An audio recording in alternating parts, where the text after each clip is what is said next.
Debra Wheaton has always had a connection to horses, and horses are her connection to helping people heal. We spent some time with Deb on her farm in Independence, Kansas, where she runs Equine Eagles Horse Therapy.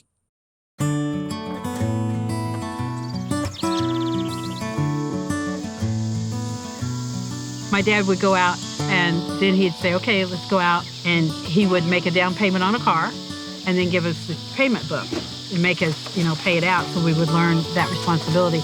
And I said, no, I don't want a car. I want a horse. And I took it home and loved on it until I got it where it would let me ride it. EEL is Equine Experiential Learning, and it's incorporated into everything, but so is the spiritual, and so is the confidence of, teaching them things like that. It's not just writing. Sometimes I have lessons.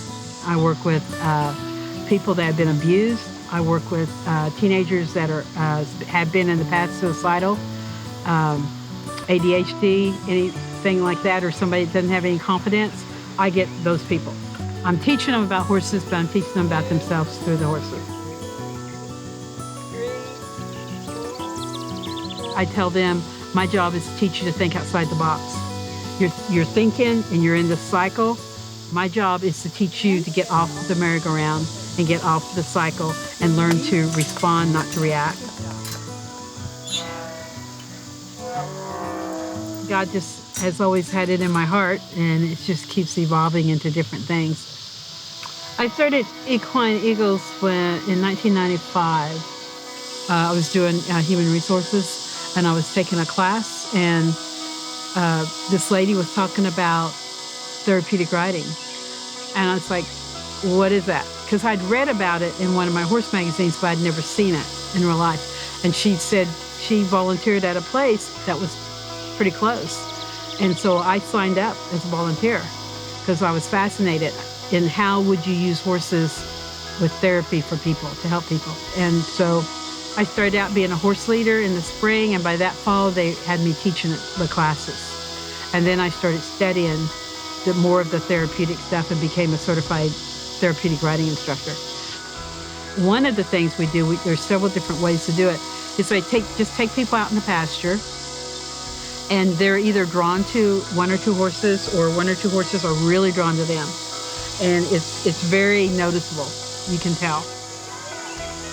I've been coming to Equine Eagles for about a year. I'm more confident than I used to be since working with horses. My favorite horse here is named Cabriola. She is so pretty, and I like her personality. So my thing is to try to understand where that horse is coming from, to use equine psychology to make that horse feel safe, because they feel what's going on in us, and they're very sensitive to that.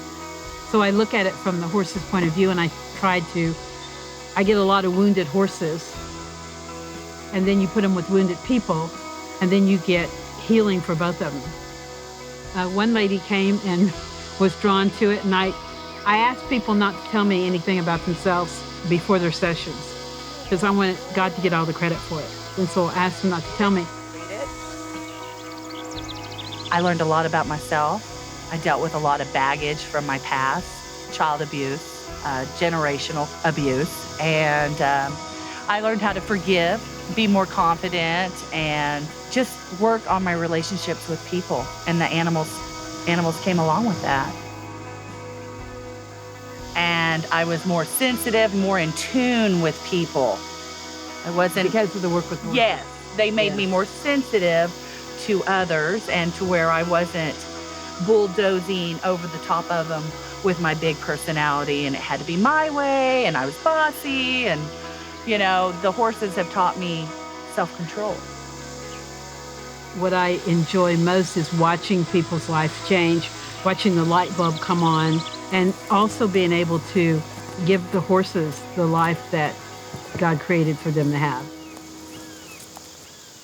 I see a connection with my ethnic groups, with the Native American and the African American and the Black Indian, and it's always been a natural thing for me.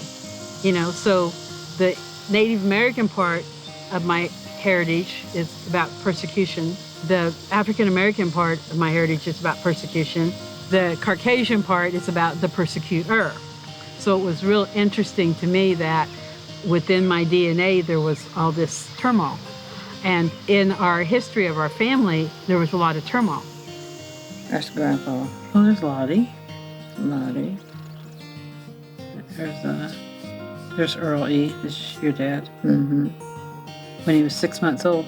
Mm-hmm. We're looking at the Department of Commerce, Bureau of the Census, 14th Census of the United States, 1920 population, and looking at her dad's signature on the census.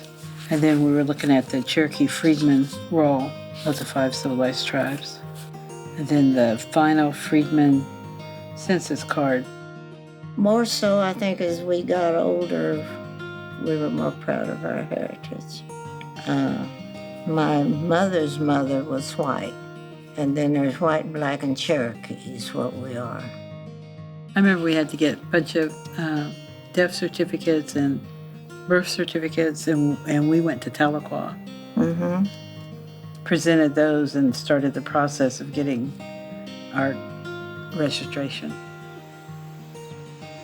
I feel like my purpose in life that God has created me for is to lead people to Him and to teach them how to fulfill their identity and their destiny and what they were created for. And so what I enjoy most is watching people's lives change, watching the light bulb come on, and also being able to give the horses the life that God created for them to have. You know, He didn't create them to be in abusive situations, because all I'm doing is facilitating what God is doing. And they need to know that God is real. They need to be able to have that experience. So that's been a journey.